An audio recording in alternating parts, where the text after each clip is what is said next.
Thank you, Mr. Speaker, for giving me the opportunity to request for a statement.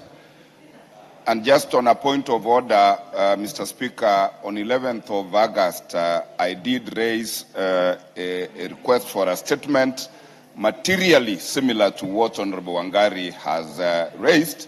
I do hope that the two statements will receive proceed on the current matter.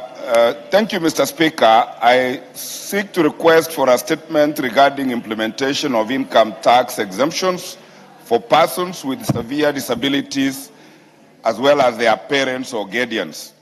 Honorable Speaker, pursuant to the provisions of Standing Order number 44-2C, I wish to request for a statement from the chairperson of the Departmental Committee on Finance and National Planning regarding implementation of income tax exemptions for persons with disabilities, and in particular, parents and guardians caring for persons certified with severe disabilities and incapable of catering for their basic needs. Mr. Speaker, the Persons with Disabilities Act of 2025 provides for tax reliefs intended to cushion persons with disabilities and families that bear the financial responsibility of caring for them.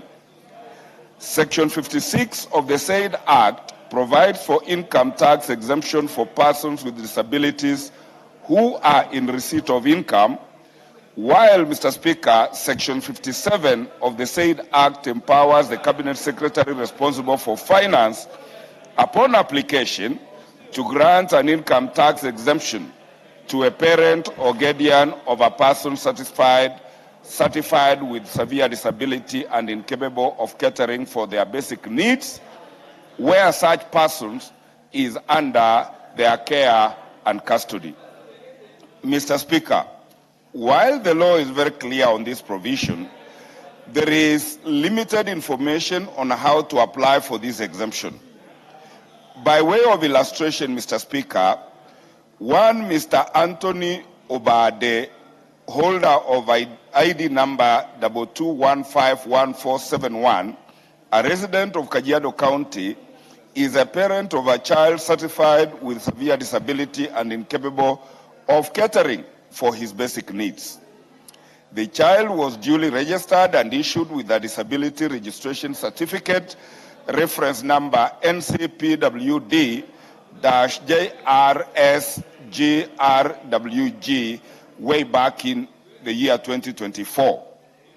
Via the letter dated 24 June 2026, via the letter dated 24th June the year 2026, Mr. Obade formally applied for tax exemption on his income in accordance with the Persons with Disability Act. To date, Mr. Speaker, however, there has been no feedback on the status of his application. This case raises concern as to whether eligible persons and their families are effectively accessing the statutory tax reliefs provided by the law. Mr. Speaker, it is against that background that I request for a statement from the chairperson of the Departmental Committee on Finance and National Planning on the following. Number one, the criteria and procedure currently applicable in determining the amount of income tax exemption available to parents and guardians under Section 57 of the Persons with Disability Act of the year 2025. Number two, the status of the application of income tax exemption of the said Anthony Obade and the reasons for the delay in processing his application.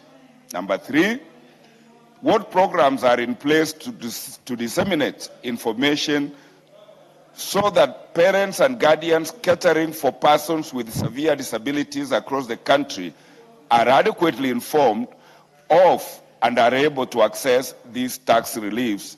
And finally, Mr. Speaker, the measures in place to address administrative and technological challenges that may hinder eligible persons, parents, and guardians of persons with severe disabilities from applying for and accessing the statutory tax exemptions. I thank you, Mr. Speaker,